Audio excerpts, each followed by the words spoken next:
ಕಾಗವಾಡದಲ್ಲಿ ಕರುಣಾ ಬೌದ್ಧ ವಿಹಾರ ಅಡಿಗಲ್ಲು ಪೂಜಾ ಮಹೋತ್ಸವ. ಬೆಳಗಾವಿ ಜಿಲ್ಲೆಯ ಕಾಗವಾಡ ತಾಲೂಕಿನ ಶಿರಗುಪ್ಪಿ ಗ್ರಾಮದಲ್ಲಿ ಕರುಣಾ ಬೌದ್ಧ ವಿಹಾರದ ಅಡಿಕಲ್ಲು ಪೂಜಾ ಕಾರ್ಯಕ್ರಮ ಭಾನುವಾರ ಭವ್ಯವಾಗಿ ಜರುಗಿತು. ಪೂಜ್ಯ ಧರ್ಮಪಾಲ್ ಭಜಂತಿ ಅವರ ನೇತೃತ್ವದಲ್ಲಿ ಬೌದ್ಧ ಭಿಕ್ಷುಗಳು ಹಾಗೂ ನವನಗರ ಬಾಗಲಕೋಟೆ ಬೌದ್ಧ ವಿಹಾರದ ಪ್ರತಿನಿಧಿಗಳು ಭಾಗವಹಿಸಿದ್ರು. ಶಿರಗುಪ್ಪಿ ಮತ್ತು ಸುತ್ತಮುತ್ತಲಿನ ಹಳ್ಳಿಗಳ ಬೌದ್ಧ ಉಪಾಸಕರು ಮತ್ತು ಉಪಾಸಕಿಯರು, ಗ್ರಾಮ ಪಂಚಾಯಿತಿ ಅಧ್ಯಕ್ಷರು, ಸದಸ್ಯರು ಹಾಗೂ ಗ್ರಾಮ ಮುಖಂಡರು ಉಪಸ್ಥಿತರಿದ್ದರು.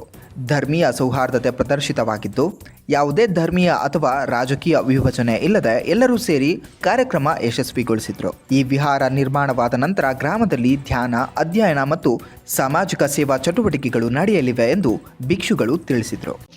ಸಂವಿಧಾನ ಕೊಟ್ಟರು, ಎಲ್ಲ ಜನರಿಗೆ ಸಮಾನತೆ ಕೊಟ್ಟರು, ಎಲ್ಲರೂ ಚೆನ್ನಾಗಿ ಬಾಳಬೇಕು.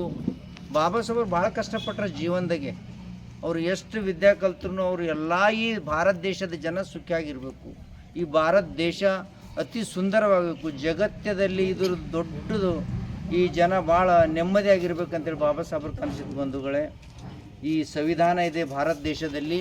ಸಂವಿಧಾನದಲ್ಲಿ ಎಲ್ಲ ಈ ದೇಶದ ಜನಗಳಿಗೆ, ಎಲ್ಲ ತುಳಿತಕ್ಕೊಳಗಾದವರಿಗೆ, ಬಡವರಿಗೆ, ಎಲ್ಲರಿಗೆ ಒಳ್ಳೆ ಅದರೊಳಗೆ ನಿಮಗೆಲ್ಲ ದಾರಿದೀಪ ಹಾಕಿಕೊಟ್ಟಿದ್ದಾರೆ. ಈ ಮುಂದಿನ ಜಗತ್ತು, ಮುಂದಿನ ಪೀಳಿಗೆ ಸಂವಿಧಾನದ ಮೇಲೆ ನಡೀತು ಅಂದರೆ ಭಾಳ ಸುಖವಾಗಿರ್ತಾರೆ. ಯಾರಿಗೂ ತೊಂದರೆ ಕೊಡಲ್ದಂಗೆ ಬಾಬಾ ಸಾಹೇಬರು ಮಾಡಿಕ್ಕಿದ್ದಾರೆ. ಹಾಗಾಗಿ ಅಂದೇ ಎರಡು ಮಾತು ಮುಗಿಸ್ತೀನಿ. ಎಲ್ಲರಿಗೂ ಜೈ ಭೀಮ್, ಜೈ ಭೀಮ್.